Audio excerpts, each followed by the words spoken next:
Dans le vif du sujet, avec Eunice Moraes.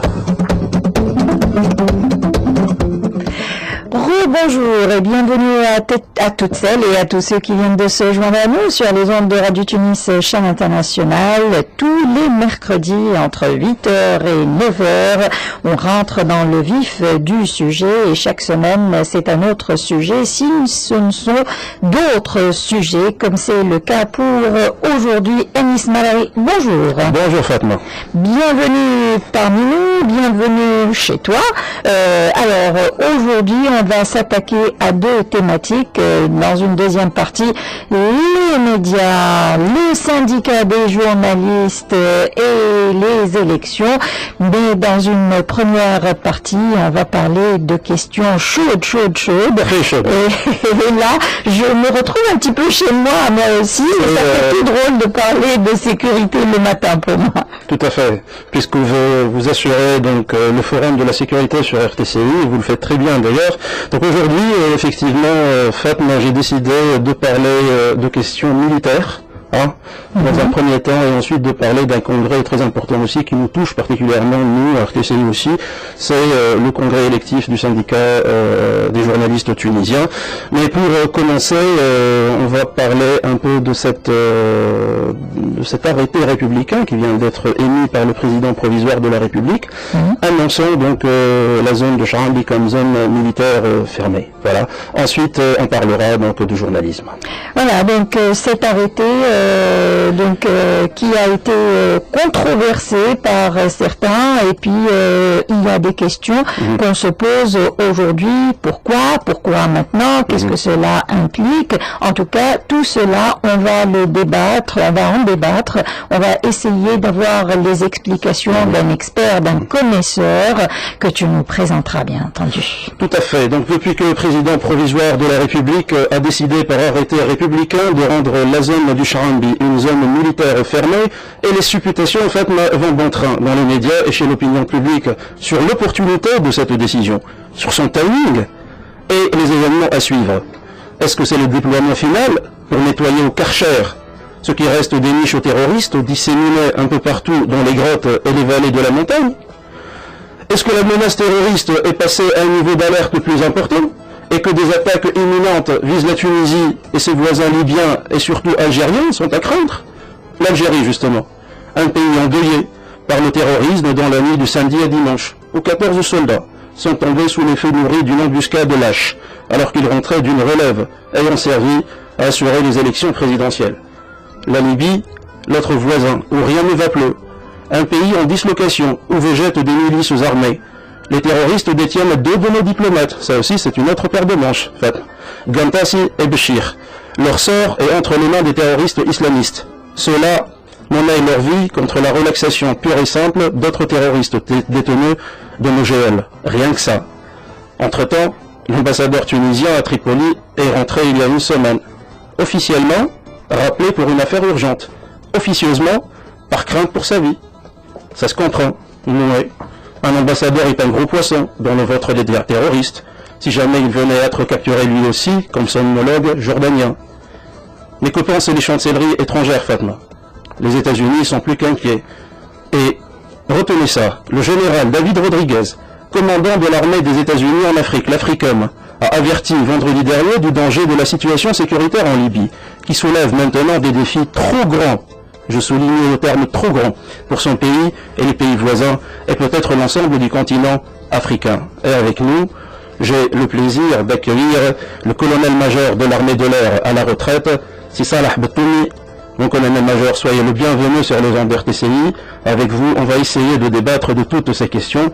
Je rappelle que vous êtes un technicien, donc, que vous comprenez très bien ce qui est en train de se passer, que vous avez officié à l'école d'état-major et à l'école de guerre de l'armée nationale, et vous avez même été observateur, donc, pour les Nations Unies, au RDC, la République démocratique du Congo. Soyez le bienvenu sur les ondes d'RTCI. Bonjour, Mohamed. Colonel-major, bienvenue parmi nous. Alors, si je peux me permettre de commencer à tirer, attaquer. Alors, aujourd'hui, il y a cette décision donc du président de la République, mais avant cela, si on évaluait l'opération de Charambi, là, on est en train de boucler la première année. Alors, techniquement, sur le papier, en tant que stratège, comment évaluer cette opération? Est-ce que ça devait prendre autant de temps? Bien, merci. Bon, en ce qui concerne cette opération et surtout la déclaration, le décret présidentiel, c'est peut-être que ça a un peu trop duré. Pourquoi?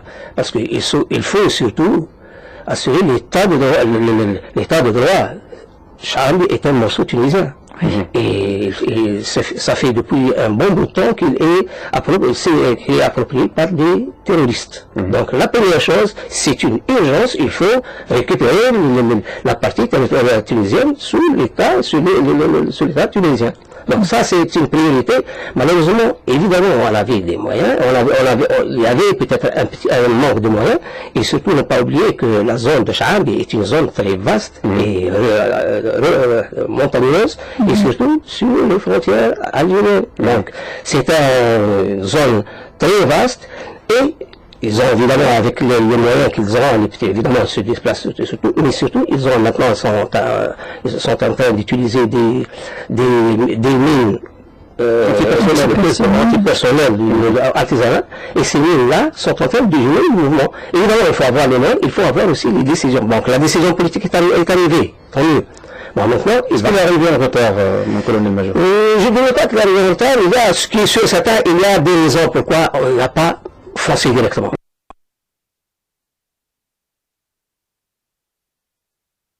Il y a beaucoup de raisons. Pourquoi? Parce que les terroristes qui sont en place là-bas, évidemment, on a toujours dit qu'ils sont là, mais ils savaient qu'il y a aussi d'autres groupes qui sont à l'extérieur. Vous savez qu'il y a plus de 300 groupuscules terroristes qui sont dans tout le pays. Donc, ils ne sont pas que là. Donc, vous savez, on va supposer que si c'est un cancer, évidemment, il va falloir le traiter. Mais pour traiter un cancer, il va falloir faire une chimiothérapie sur tout le corps. Donc, Charambi n'est qu'un point. Évidemment, c'est un point ponctuel. Il va falloir y mettre le poids nécessaire et les moyens pour le diriger. Et surtout, il va falloir avoir une politique d'ensemble pour essayer de résoudre le problème de ces 300 autres groupes qui sont un peu partout. Pour expliquer un peu à nos auditeurs, mon colonel-major, qu'est-ce que cela signifie concrètement une zone militaire fermée? Une zone militaire fermée, c'est une zone militaire fermée et clôturée. Qu'est-ce que ça veut dire clôturée? C'est-à-dire aucune personne ne peut y entrer et y accéder sans l'autorisation et doit être en même temps accompagné. D'accord. Donc, toute personne qui se trouve à l'intérieur de ce cercle, évidemment, sera menacée à leur risque péril et ne peut pas. D'ailleurs, cette zone-là est encerclée et contrôlée par les forces. C'est-à-dire, nous savons que chez les militaires et les forces armées, Fatma, qu'il existe une graduation de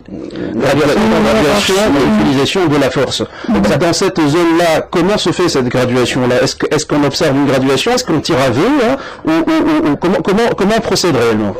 Une fois la zone est clôturée et fermée, les militaires se sont appropriés et toute menace, tout mouvement sera suspect et sera traité en tant que tel.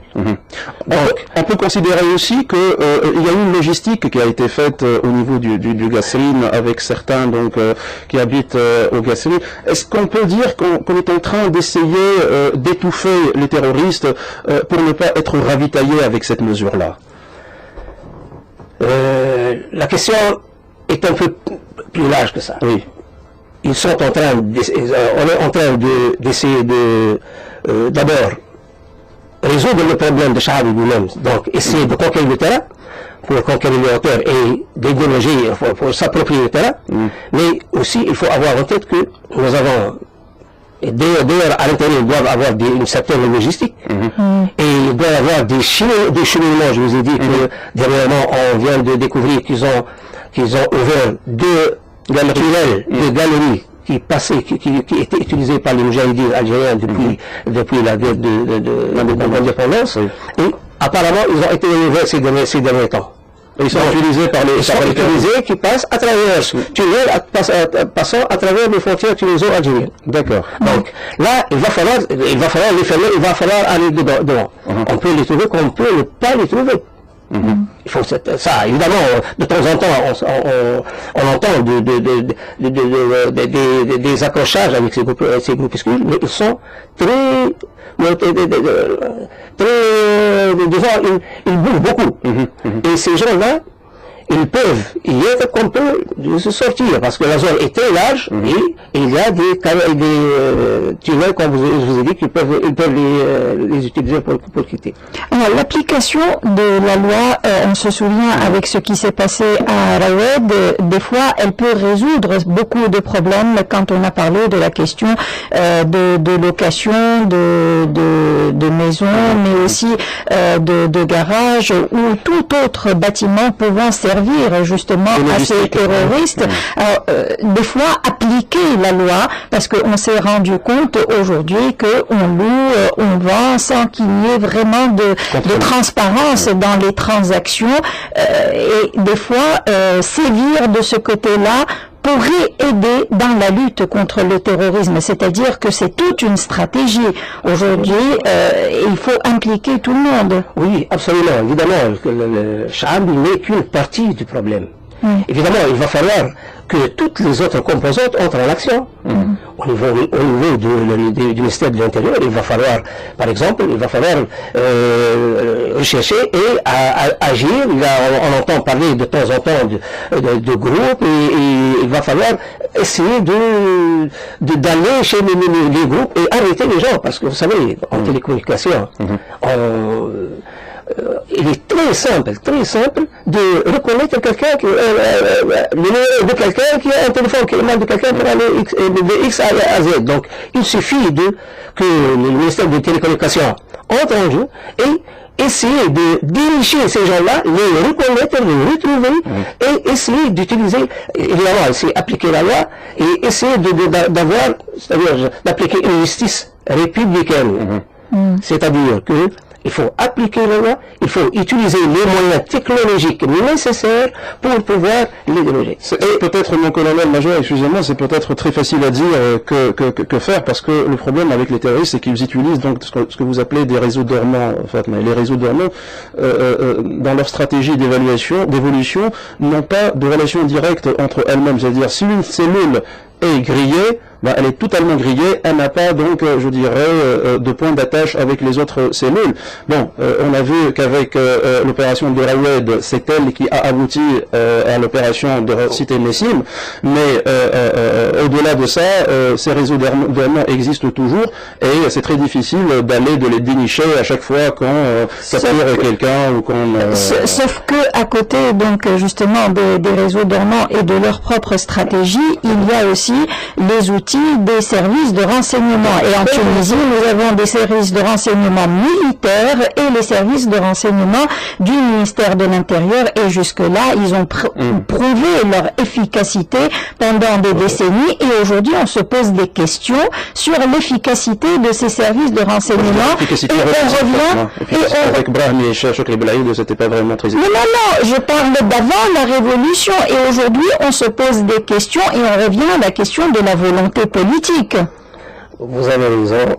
C'est pour cette raison que j'ai dit qu'il faut appliquer, il faut avoir des forces et des moyens républicains à tous les niveaux.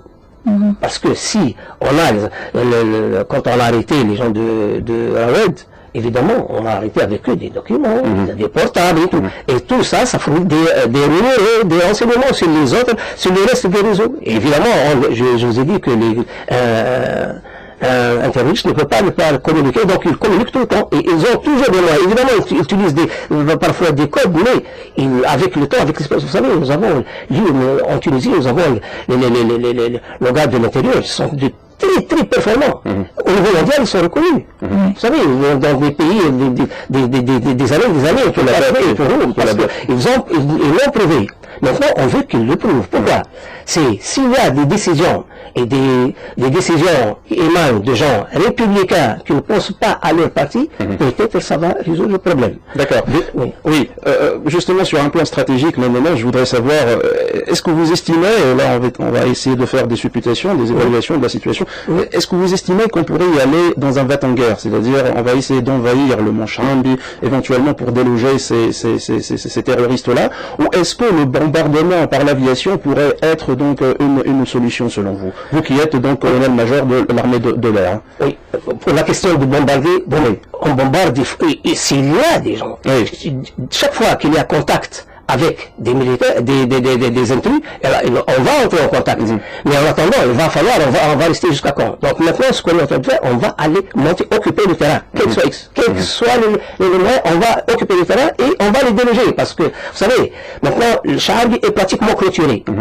Donc maintenant, on n'est plus pratiquement dans une guerre asymétrique. On va y aller, on va le détruire, parce que le problème du terrorisme, c'est vrai, quand on ne le connaît pas, quand il n'est pas là, il peut attaquer, il bouge en groupe, il peut attaquer par surprise, mais maintenant, si on les encercle et on va entrer, on va y aller, on va il n'a aucune chance, là, on va récupérer le Charambi, ça, mais pour la partie tunisienne de Charambi, oui, la partie tunisienne de Charambi. La partie tunisienne de Charambi, mais de toute façon. Parce que de l'autre côté, les Algériens sont en train de les arrêter aussi. Ils sont en train d'arrêter, mais pour nous, ce n'est qu'une question de temps. La décision est arrivée, maintenant, on va occuper Charambi.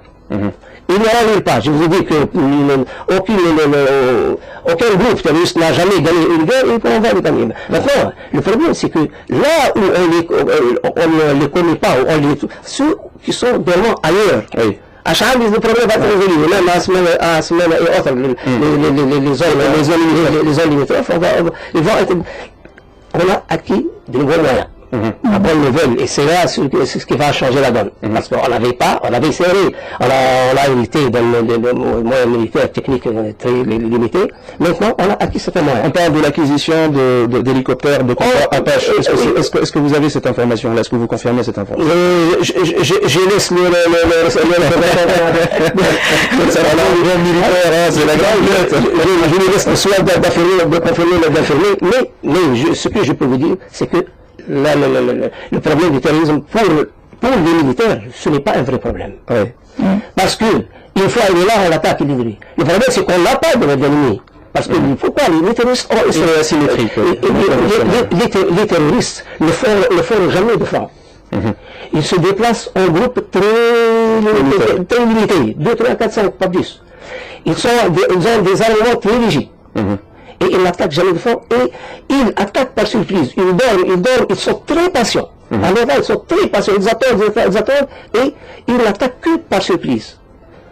Et c'est pour cette raison que l'armée, avoir un arsenal devant vous pour attaquer, il faut bien que si ces gens-là sont à Charambi, évidemment, on va les tuer. Évidemment, ils vont essayer de faire, ce qui est sûr, tous ceux qui sont là-dedans, ils vont être anéantis. Colonel-major Betoun, on a parlé de cette décision du président de la République de définir cette zone militaire fermée et clôturée. Il y a eu une autre décision qui a précédé celle-là, c'est la levée de l'état d'urgence en Tunisie. Alors, dans quelle mesure est-ce que cette décision de lever l'état d'urgence donc permettrait de renforcer les capacités de l'armée tunisienne et notamment dans cette opération, dans cette guerre contre le terrorisme? Très bien. Bon, quand on parle d'état d'urgence, on doit mettre en place, l'armée doit exister sur tous les coins. Dans tous les coins, dans toutes les régions, il doit être dans les rues, autour des bâtiments, et tout ça, ça demande un potentiel humain énorme. Alors que pour cette fonction pourrait être attribuée et peut-être effectuée par le ministère de l'Intérieur. Ouais. Donc, donnons au ministère de l'Intérieur ces fonctions, qu'il les accomplisse et qu'on fasse notre travail. Parce que quand on envoie quotidiennement 24, l'état d'urgence exige 24 sur 24 des hommes d'alerte qui sont un peu partout, disséminés dans les villes, dans les carrefours, sur les autoroutes, et dans les autour des administrations. Et ça a épuisé l'armée. Ça épuise, et ça arrête même, évidemment, vous savez, même en état d'urgence, ça n'arrête jamais l'entraînement. Il y a une partie militaire, la partie militaire et militaire, elle est effectuée et exécutée dans les règles de l'art. Mais ça demande un potentiel énorme. Et l'état d'urgence, ça entrave un peu la continuité du harcèlement des il faut juste savoir aussi que c'est une situation d'exception, l'état d'urgence, Fatma. C'est une qui a un peu trop duré, mais on était aussi dans une logique d'attentat, de terrorisme, aussi de grève éventuellement, et la vue, je dirais, il y avait même, mon colonel-major, une sorte de communication, parce que la présence, je dirais, d'un militaire peut-être apaise plus par rapport à certaines tensions. Donc, ce n'est pas la position des professionnels de l'armée. En Tunisie, tout de travers, donc forcément, c'est peut-être par rapport à une logique générale, mais en Tunisie, les spécificités sont un peu particulières. Oui. Alors, mon colonel-major, on a parlé de la contribution de tout le monde dans cette guerre contre le terrorisme. Alors, la contribution du citoyen lambda, ça, on le sait, et il faut être vraiment naïf pour ne pas croire qu'il y a eu une complicité de la part donc de certains citoyens pour que ces groupuscules puissent s'étendre, pour qu'elles puissent se ravitailler et continuer donc à œuvrer et gangréner le pays. Alors aujourd'hui, les autres citoyens, ceux qui ont envie d'apporter leur contribution, je suppose que l'armée attend aussi beaucoup des citoyens tunisiens sur différents plans. Absolument. Vous savez, l'armée seule ne peut rien faire. Surtout sur la question du renseignement. Le renseignement, c'est une question qui peut être recueillie à tous les niveaux. À tous les niveaux. Vous savez que dans les zones limitrophes, si on parle de Chahal, ce sont des zones où la population n'est pas très dense. Et où les gens, ces gens-là, malheureusement, n'avaient pas suffisamment de moyens pour survivre. Donc, ils étaient obligés parfois de survivre sur la contrebande. Et suite à ça, ils ont connu, et même parfois les gens se sont entraînés dans le système de contrebande, et cela a fait que ces gens-là ont fait des connaissances, des gens sont complices dans la contrebande, d'autres, mais le problème du renseignement, le problème de l'information, il n'y avait pas tellement de contact avec les autorités, que ce soit militaires, pour essayer de donner l'information. Donc maintenant, il va falloir toucher ces gens-là, il va falloir aussi, il y a toute une politique à faire avec ces gens-là.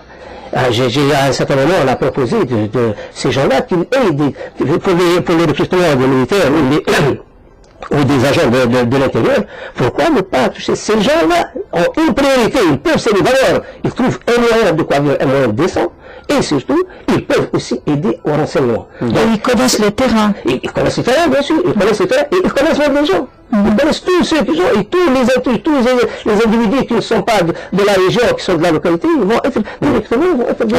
Donc, la question de la participation du citoyen est capitale pour que le renseignement arrive à destination. Ça demande du conscience, et je pense que c'est en train d'être payé, parce que dernièrement, on a vu quelques dénonciations, une femme qui dénonce son mari salafiste qui était en train de préparer quelque chose. Je pense que les gens sont conscients que le terrorisme n'arrivera jamais, et tout à l'heure, dans les coulisses, mon colonel-major, vous m'avez dit que jamais les terroristes n'ont gagné une guerre. Et voilà, donc jamais, peut-être ils peuvent mettre un État en lambeaux, ils essayeront peut-être de faire capituler, mais jamais ils ne parviendront donc à nous faire peur. Il ne faut pas tomber dans la terreur, ça c'est le maître mot, il ne faut jamais tomber dans la terreur, et même si nous payons de notre vie, ça sera pour les générations futures, mais avant cela, ils seront éradiqués, Inch'Allah. Mais je suis sûr que le problème du terrorisme, c'est un problème connu maintenant. Il suffit de penser républicain, voir pourquoi ces gens-là, pourquoi... Mais ça c'est un luxe, mon colonel. De penser républicain. Non, voilà la question. La question c'est, un État, ces gens-là ne reconnaissent ni le drapeau, tout à fait, ni l'État, ni les frontières. Et ils font allégeance à des chefs étrangers. Donc ces gens-là, tôt ou tard, ils vont être... D'ailleurs, vous m'interpellez sur cette question-là, Fatma, sur une photo qui a fait le buzz sur la toile, sur les réseaux sociaux, par rapport donc à une manifestation de Black Sport. Vous savez, là, la photo d'Oussama Ben Laden, une très grande donc photo d'Oussama Ben Laden qui a été affichée dans un lycée du côté de Bizerte, je pense. Je ne sais pas si les gens, c'est des jeunes qui parfois n'ont rien à voir avec, c'est peut-être le côté révolutionnaire qu'on voudrait leur inculquer par rapport à un macabre personnage, mais je trouve que ça manque réellement de conscience que d'afficher ce genre de personnage macabre, le dieu du terrorisme. Et ça manque aussi de l'encadrement. Ces gens-là, voilà, le problème c'est le chômage, parce que si on résout le problème économique, je vous assure, si on résout le problème du chômage et les problèmes économiques, le terrorisme n'aura pas place en Tunisie. Parce que, où est-ce qu'on les trouve? On les trouve dans les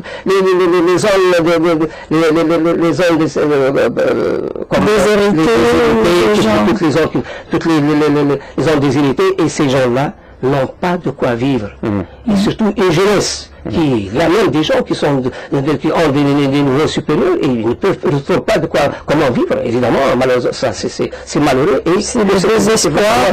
Parallèlement, en menant la guerre à ces terroristes, il va falloir aussi résoudre le problème du chômage et les problèmes économiques pour que ces gens-là trouvent un autre moyen de vivre. Je trouve aussi que la communication est très importante aussi, c'est-à-dire sur un plan sociologique, sur un plan psychologique, il faut aller donc discuter avec ces gens-là, essayer de comprendre, parce que comme vous l'avez dit, parfois c'est une réaction par rapport à la situation vécue qui est très précaire, qui est très difficile à vivre et à soutenir, et c'est comme ça qu'on se lance dans les bras pour éventuellement un monde meilleur dans l'au-delà, ou changer le monde actuel pour devenir quelqu'un dans cette société. C'est ça, je dirais, un peu le profil psychologique d'un présumé terroriste ou quelqu'un qui serait voué à devenir terroriste. Vous savez comment on fabrique un terroriste. C'est un individu, d'abord, qui ressent un vide, qui a des problèmes, que ce soit sentimentaux, des problèmes de chômage, etc., et qui rencontre un certain guide, un certain prêcheur, et ce prêcheur-là avec une idéologie. Donc ça fait trois éléments. Ces trois éléments-là, une fois ensemble, ils vont faire un terroriste. Pourquoi? On lui donne un objectif, on lui donne les moyens d'agir, parce qu'il n'avait aucun objectif, il ressentait un vide total, il n'a pas de quoi manger, il n'a pas de travail, et puis le temps est très pesant chez lui. Donc, s'il trouve, on lui donne un cheminement, et bien il le suit. Et pour cette raison-là, il va falloir essayer de toucher ces gens-là pour éviter qu'on en fasse des terroristes. Alors, colonel-major, la question de la communication est très importante, aussi bien pour sensibiliser les gens, mais aussi informer sur le fonctionnement des groupes terroristes, les objectifs des groupes terroristes, mais aussi les trafics aussi des groupes terroristes, parce qu'on essaie de faire croire justement à ces personnes fragiles psychologiquement que c'est des gens de Dieu, qu'ils sont là pour la bonne parole, pour le paradis donc dans une vie future, alors qu'en réalité ils sont dans la drogue, la prostitution, la contrebande, et ça il faudrait l'expliquer. Mais aujourd'hui, le rôle des médias dans ces opérations, quel allié peuvent être les médias des forces armées aujourd'hui dans ce combat? Parce que les médias ont été beaucoup critiqués pendant d'autres opérations. Alors aujourd'hui, maintenant que cette zone fermée, clôturée existe, aujourd'hui que l'armée donc se concentre sur le problème, qu'est-ce qu'on peut attendre des médias? Quels alliés peuvent être les médias pour nos forces armées? Voilà. Les médias, évidemment, c'est capital pour l'instruction et l'information des gens, et surtout pour toucher ces gens-là. Parce que si les médias essaient de passer le bon message, parce que, après tout, les messages, comment ils passent ces derniers temps? À travers les mosquées. Ce sont des gens qui ont pris la parole et qui prêchent pour une doctrine extrémiste. Et ces gens-là, malheureusement, ils n'avaient rien fait. Tout le temps qu'ils passaient, ils ne passaient que chez ces gens-là. Et ces gens-là vont nous enfoncer encore. Donc la question est, il faut remplacer, il faut allier ces gens-là, il faut démasquer les gens qui prêchent le terrorisme, qui prêche l'extrémisme, et surtout, il faut aller chez ces gens-là et essayer de passer la bonne information, c'est-à-dire, voilà, il faut bien expliquer à travers les médias, il faut expliquer ce qu'est l'islam. Notre islam divisé n'est pas celui de terrorisme. Nous sommes tous les pays pratiquement, et ils sont tous les musulmans, et ces gens-là sont en train de nous importer des extérieurs où vraiment il n'y a que le néant. Donc les médias doivent aller plus loin dans les zones déshéritées, passer, discuter avec ces gens-là, discuter aussi bien avec les médias, avec les responsables et tout, et essayer d'abord donner, il faut qu'il ait une possibilité d'espérer, l'espérance. L'espérance, c'est que la solution va arriver.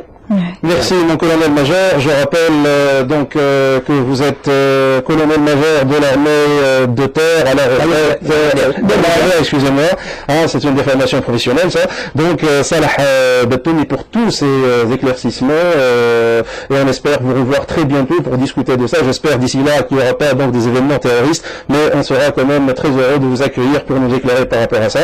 Pour une culture sécuritaire dans notre pays, jusque-là la sécurité a été un tabou. Et aujourd'hui, c'est bien que les Tunisiens puissent en débattre et qu'il y ait un débat public autour de ça. Zed d'abord est avec nous, il va accéder donc, au micro. Je rappelle, c'est l'élu du syndicat national des journalistes tunisiens. Et il a du pain sur la planche, à commencer par la couverture des événements sécuritaires et de la transmission de l'information. On revient juste après cette chanson. Shine bright like a diamond. Shine bright like a diamond.